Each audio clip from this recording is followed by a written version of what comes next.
Hi everyone. Have you ever thought about how the language you speak might shape not just how you express yourself, but how you actually think? In Lera in Lera Boroditsky, that's taught how language shapes the way we think. She guides she guides, guides she guides us through fascinating examples of how language frames reality and challenge us to consider how deeply words influence perception. Boroditsky begins with a reminder there are around 7,000 languages in the world, each unique not only in sounds and vocabulary but in structure. That difference matters because it subtly nudges how speakers process time, space, colors, numbers, even social interactions. To illustrate, she introduced us to the crude theory to she introduced us to the Cook Theatre, a community in Australia that navigates using north, south, east, and west instead of left or right. You might say your car is on your south right side, or I'm heading northwest. That constant orientation is not learned, it's built into their language. Can you imagine walking through your day communicating that way? For English speakers, time often maps left to right because that's how we write, but other languages do differently.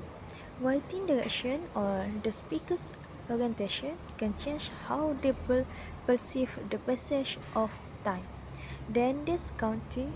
Some language and then there, there is counting. Some language don't even have exact number words. Without words like 7 or 8, matching quantities by pure precision becomes challenging.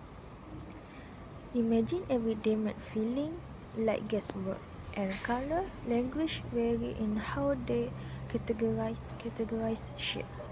In Russian, words for light blue, голубой, and dark blue, синий, exist separately. Speakers of that language can more quickly notice the shift between these blues right in the brain's perceptual system.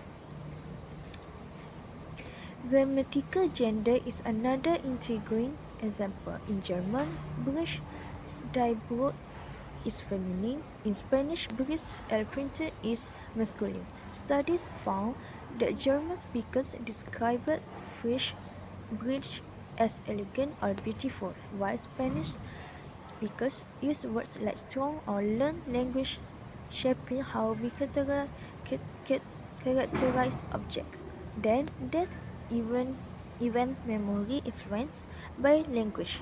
In English, we say he broke the vase. He broke the vase, but in Spanish, you might say the vase broke itself. Studies shows that English speakers remember who broke the vase more clearly, while Spanish speakers better recall that it was an accident or get around to intent rather than action. These shifts affect everything from legal testimony to how we assign blame. These examples show something powerful. Language does not just express our ideas, it helps form them. Our world is not fixed, it's colored by the language we use. That diversity is a profound reflection of human thought. Boroditsky reminds us that we are losing language at an alarming rate, about one a week, and that means losing entire ways to seeing the world. And to make things more complex, most psychological studies are done on English speakers, or so our understanding of how the mind works is narrow, even biased. We need more linguistic diversity in science and in how we see each other. So everyone, this talk invites us to ask, why do I think the way I do? What might I notice or miss based on how I speak? And what new and what new perspective could I gain if I learn another language? Even simple questions like how could I think differently can open a door. Try observing one everyday behavior in a different language or culture.